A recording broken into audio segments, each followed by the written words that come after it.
Hello दोस्तों, आज है रिपब्लिक डे और आज हम बात करेंगे भारत की। जो एक रिज़ल्ट आया है टाटा टेक्नोलॉजी का, और कुछ और बातें करेंगे। लेकिन उससे पहले यूएस की बात करेंगे। यूएस के जीडीपी नंबर्स आए हैं। जीडीपी जो ग्रोथ है, इकोनॉमिक ग्रोथ, वो 3.3% है, जो कि अच्छा माना जाएगा। लेकिन आप बोलोगे कि ये अच्छा कैसे माना जाएगा, क्योंकि इंडिया का रेट तो आई थिंक 6.7% से ग्रो कर रही है, तो इसका इतना कम है। यूएस का तो हमसे ज़्यादा होना चाहिए। अगर आप देखोगे तो जो डेवलपिंग कंट्री होती है उसका ग्रोथ रेट जनरली ज़्यादा होता है कंपेयर टू जो डेवलप्ड कंट्री है, यानी कि विकसित जो देश है उसके मुकाबले में जो विकासशील देश है उसका ग्रोथ रेट ज़्यादा होता है। यानी कि भारत एक विकासशील देश है, जबकि यूएस एक विकसित देश है, यानी कि डेवलप्ड कंट्री। अब आप एक एग्जांपल से समझो कि दो 500 स्क्वायर फीट के प्लॉट है। एक प्लॉट पे ऑलरेडी एक बंगलो बना हुआ है, जिसमें बहुत हमने फ्रांस से आर्किटेक्ट बुलाया था, बड़े बड़े पिलर्स लगाए हैं, और इटली से मार्बल मंगाया है, और हर वो चीज़ की है जो एक मॉडर्न बंगलो में होती है। एक architect state of the art है, ठीक है, सारी चीज़ें। एक गार्डन है बहुत ही बढ़िया, जिसमें अच्छे अच्छे फूल लगे हुए हैं। तो वो एक बंगलो है। अब एक बार बन गया तो उसको मेंटेन करने के लिए कितने पैसे चाहिए? अगर आप काम वाले हैं वहाँ पे, ठीक है, तो 2-3 काम वाले लोग हैं, उसका पैसे है, कोई माली है उसका पैसा है, एक ड्राइवर है उसका पैसा है, लाइट का बिल आएगा। और अगर कोई प्रॉब्लम हो गई, जनरली कुछ लाइट की प्रॉब्लम हो गई या कोई ड्रेनेज की प्रॉब्लम हो गई, तो वो साफ़ सफाई वाले को बुलाना पड़ेगा या इलेक्ट्रिसिटी वाले को बुलाना पड़ेगा, और जो भी खर्चा लगेगा वो लगेगा, ठीक है। लेकिन वो आपको हर महीने बहुत ही छोटा खर्चा चाहिए, और इसमें बड़ा खर्चा तो अभी आने ही नहीं वाला है। बड़ा खर्चा कब आएगा? जब या तो आपको टाइल्स चेंज करनी है, या तो आपको पेंट करवाना है, या तो आपको रिनोवेट करवाना है पूरा घर। लेकिन वो भी इतना बड़ा खर्चा नहीं होगा कि जितना अभी एक समझो बाजू का जो प्लॉट है वहाँ पे अभी कंस्ट्रक्शन शुरू हुआ है, ठीक है, बेसिक काम हुआ है फ्लोरिंग का पहला, ठीक है। अभी तो उसको ऊपर जाना है, पहला फ्लोर करना है, सेकंड फ्लोर करना है, थर्ड फ्लोर करना है, ठीक है। अभी तो सिर्फ पार्किंग का ही काम शुरू हुआ है थोड़ा बहुत।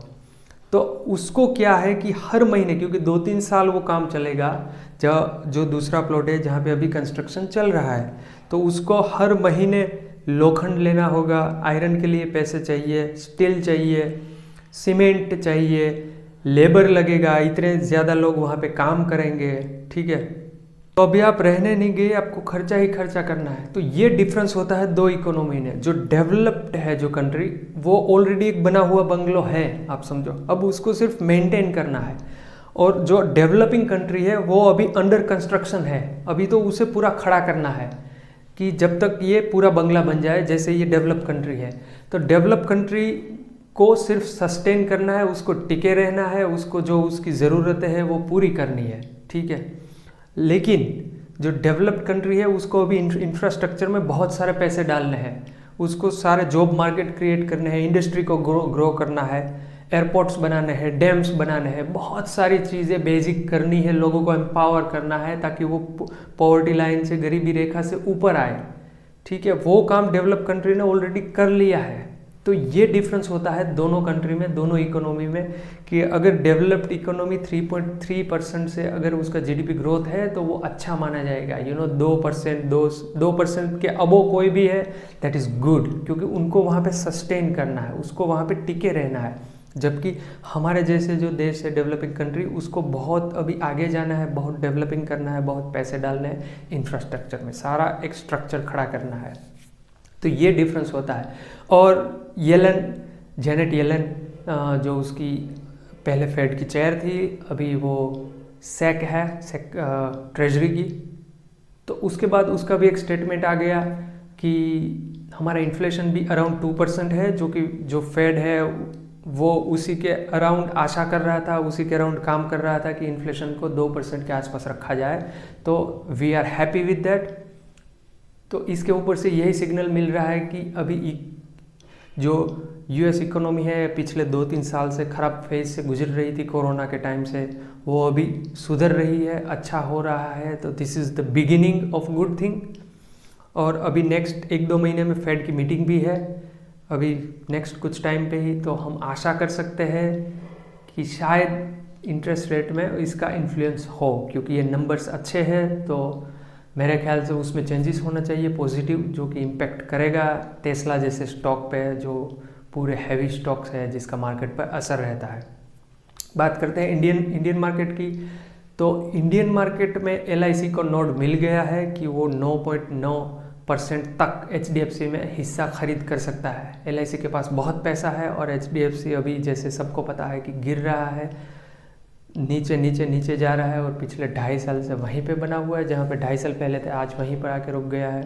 तो अभी यहाँ से और नीचे ना जाए, क्योंकि HDFC निफ्टी का बहुत हैवी वेटेज शेयर है। अगर HDFC गिरेगा तो निफ्टी को संभालना मुश्किल है। और ये मत भूलिए कि इलेक्शन ईयर है, अभी 2 महीने में इलेक्शन है, तो सरकार नहीं चाहेगी कि एक खराब सिग्नल जाए, एक रॉन्ग सिग्नल जाए लोगों के बीच कि मार्केट गिर रहा है, Nifty is out of control और इज़ गोइंग डाउन। तो उसको कंट्रोल करना मेरे ख्याल से सरकार के लिए भी ज़रूरी है, क्योंकि इलेक्शन में उसको कुछ अच्छा दिखाना है, एटलीस्ट बुरा नहीं दिखाना है।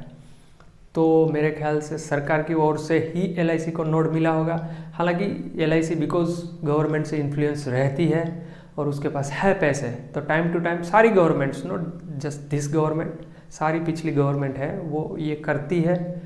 अपना जब ज़रूरत होती है तो इसको जो जिसका इन्फ्लुएंस है जिस कंपनी पे है, फॉर एग्जांपल LIC, तो उसको वो लोग इन्फ्लुएंस करते हैं कि आप आइए हमारी मदद कीजिए और जब ज़रूरत होगी हम आपकी मदद करेंगे। तो अभी LIC मेरे ख्याल से HDFC को पकड़ेगी, गिरने नहीं देगी और हैवी इन्वेस्ट करेगी।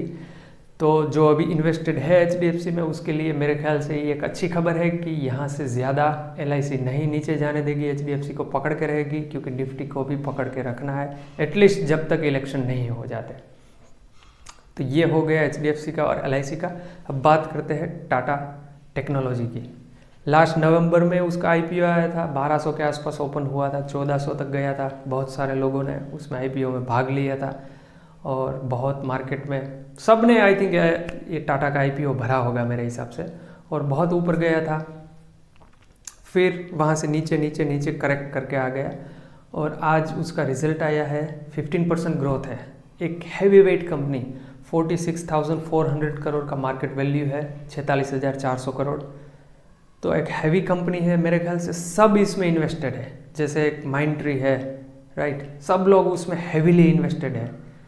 तो ये भी एक ऐसी कंपनी है क्योंकि सबका भरोसा है टाटा पे ऑब्वियसली, तो सारे लोगों ने उन पर पैसा लगाया हुआ है। लेकिन बिकॉज ये इतनी हैवी कंपनी है, इतना वज़न ज़्यादा है कि इसको मूव करना बहुत मुश्किल है। और ऐसे ग्रोथ में 50% ग्रोथ तो इंडेक्स का भी है मेरे ख्याल से। तो अगर वो इंडेक्स से अगर कोई कंपनी बीट नहीं कर रही इंडेक्स को, तो मेरे ख्याल से ये कोई अच्छा इन्वेस्टमेंट नहीं होगा।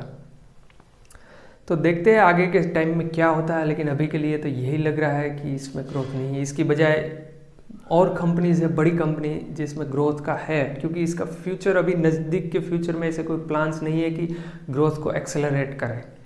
तो यही लग रहा है कि ये ग्रोथ 15% बना रहेगा इसके आसपास ही कंपनी। तो अगर इसके आसपास ग्रोथ रहती है, तो अगर आपको एक स्टेबल इनकम चाहिए तो ये स्टॉक अच्छा है, एक रिस्क फ्री अगर आपको इन्वेस्टमेंट करना है तो दिस इज़ अ गुड। लेकिन अगर आपको वेल्थ क्रिएट करना है, पैसा बनाना है, तो मेरे ख्याल से आपको और अच्छे स्टॉक मिल जाएंगे और अच्छे रेट में मिल जाएंगे, क्योंकि जैसे ही मार्केट करेक्ट होगा तो आपको अच्छे अच्छे स्टॉक अच्छे अच्छे रेट में मिलेंगे। तो आप तैयार रहिए। लेकिन अभी अगेन लेवरेज मत लीजिए, अगर है लेवरेज तो हटा दीजिए। तो मार्केट की बात यहाँ तक रखते हैं आज। और एक दूसरी बात मैं US के हवाले से करना भूल गया कि नैन्सी पेलोसी जो कि कांग्रेस वुमेन है और चेयरमैन भी थी हाउस की पिछली सरकार में। हालांकि एज अ पॉलिटिशियन वो थोड़ी उल्टी सीधी बातें करती रहती है, लेकिन as a trader I appreciate her.